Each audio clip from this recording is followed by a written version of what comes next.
ప్రస్తుతం social media యుగం నడుస్తోంది. అందుకే ఏ ప్రాంతంలో ఏ చిన్న విషయం జరిగినా అందరికీ చేరుతోంది. ఇదిలా ఉంటే సోషల్ మీడియాలో ట్రోల్స్ చేసేవారు కూడా ఉంటారు.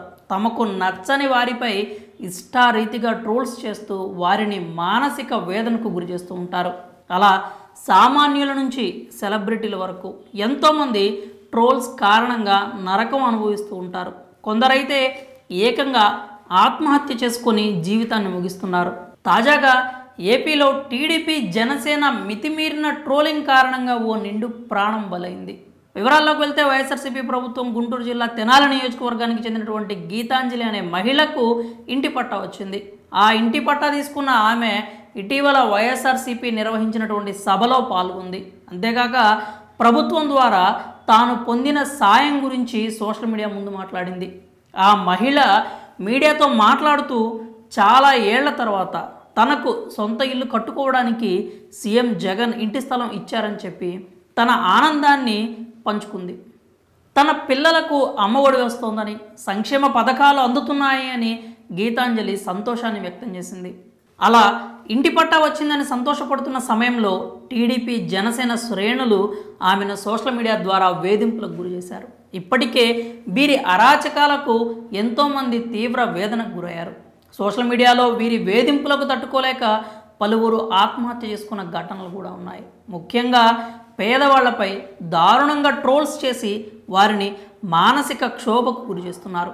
అలా టీడీపీ జనసేన వేధింపులకు గీతాంజలి అనే పేదింటి మహిళ బలవన్ మరణానికి పాల్పడింది. అయితే ఆమెను ఎంత దారుణంగా ట్రోల్స్ చేశారో తెలిస్తే మీకు కూడా కన్నీళ్ళాగు. అసలు వీళ్ళు మనుషులేనా అనే సందేహం రాకమానదు. ఆంధ్రప్రదేశ్ రాష్ట్రం గుంటూరు జిల్లా తెనాలి ప్రాంతానికి చెందిన గీతాంజలి అనే ఓ పేదింటి మహిళ తన కుటుంబంతో కలిసి నివాసం ఉంటోంది. ఆమెకు 2 పిల్లలు ఉన్నారు. సొంత ఇల్లు ఉండాలి అనేది గీతాంజలి కల. ఆ కోరిక ఎన్నో ఏళ్ల నుంచి అలాగే ఉండిపోయింది. కానీ సీఎం జగన్మోహన్ రెడ్డి వచ్చాక గీతాంజలి కోరిక తీరింది.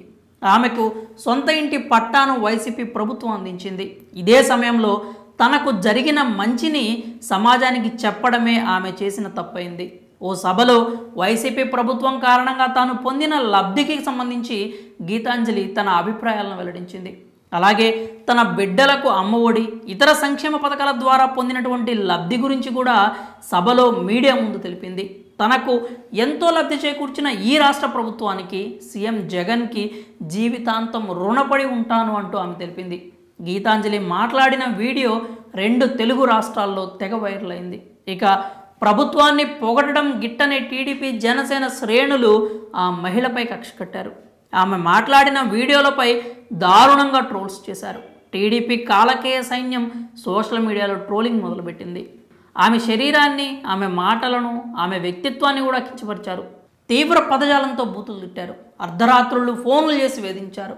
ఇలా సోషల్ మీడియాలో టీడీపీ శ్రేణులు గీతాంజలిని మానసిక వేధింపులకు గురి చేసింది.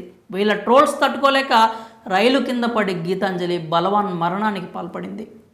టీడీపీకి చెందినటువంటి సజ్జా అజయ్ అనే వ్యక్తి ఇళ్ల పట్టా పొందిన గీతాంజలిని సోషల్ మీడియాలో వేధింపులకు గురి చేశాడని తెలుస్తోంది. మొత్తంగా టీడీపీ శ్రేణుల ఆన్లైన్ వేధింపులకు ఓ పేదింటి మహిళ ప్రాణాలు పోవడమే కాకుండా 2 పిల్లలు తల్లి లేని అనాథలయ్యారు. తాను పొందిన మేలును చెప్పడమే ఆ మహిళ చేసిన తప్ప? తనకు జరిగిన మంచిని సమాజానికి తెలియజేయడం తాను చేసిన నేరమా? తన కుటుంబంతో హాయిగా సాగిపోతున్న గీతాంజలి నిండు ప్రాణాలను బలి తీసుకుంది ఎవరు? ఇలా మహిళలను, స్కూల్ పిల్లలను వేధించే వారిని కఠినంగా శిక్షించాలి. గతంలో బెండపూడి ప్రభుత్వ ఉన్నత పాఠశాలకు చెందినటువంటి పిల్లలు ఇంగ్లీష్లో మాట్లాడితే పసిపిల్లలని కూడా చూడకుండా వారిపై ట్రోల్స్ చేశారు. అంతేగాక మరికొన్ని సందర్భాల్లో కూడా మహిళలపై సోషల్ మీడియాలో దారుణంగా ట్రోల్స్ చేశారు.